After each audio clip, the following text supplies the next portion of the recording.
ढोल नगाड़ी इनकी आवाज नंदगाम तक जा रही है। ठाकुर जी अपनी अटारी पे जाके देख रहे हैं, बोले अरे मधुमंगल जी कहा हेरो है? सब कहने लगे, बोले लाला तो ना पता, बोले कहा हेरो है? बोले श्री जी की मेहंदी है रही है, श्री जी की हल्दी है रही है आज। ठाकुर जी इतना सुनते ही चिंतित है गए, बोले जो हाथ मेरे हाथन में आनो चाहिए वाकू कोई और पकड़ के 2-2 घंटा बैठे को रचना बनावे को हाथन में। जा हस्त कमल पे मेरो अधिकार है, मैं रचना सिद्ध करूंगा, वाप में कोई और रचना सिद्ध करे को। अगर या मंगल विधान में या मंगल क्रिया में वस्त्र कोई बनावे, सहरो कोई बनावे, बाकी की सब क्रिया कोई करे, पर श्री जी के हाथ में बहुत दिनांत तक रचवे वारी ये मेहंदी, ये तो मेरे हाथन से ही रचनी चाहिए। मधुमंगल से ठाकुर जी बोले अभी रचना भई तो ना होगी? बोले अभी तो ना है भई लाला।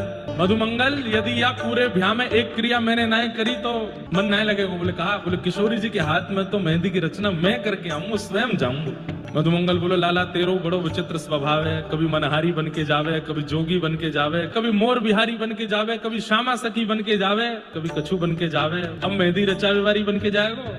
ठाकुर जी बोले और नहीं तो कहा, मोकू तो तेरी सल ना पड़े और कहा का बन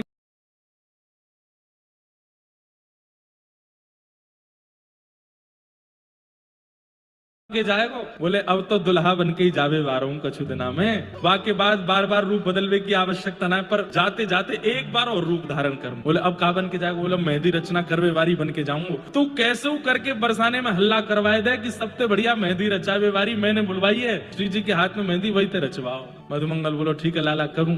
तो ऐसे खुफिया एजेंट कई बरसाने में भी हैं जो नंदगाम बारे मिले हुए हैं नीचे थे, उनको जाके मधुमंगल कहते कि सुनो लाला जो है का है वो मेहंदी रचावे वारी बन के आ रहा है, तुम सब वहां व्यवस्था कर दियो, श्री जी के हाथ में मेहंदी वही के हाथ तो रचनी चाहिए। ठीक है। किशोरी जी की मेहंदी है रही है,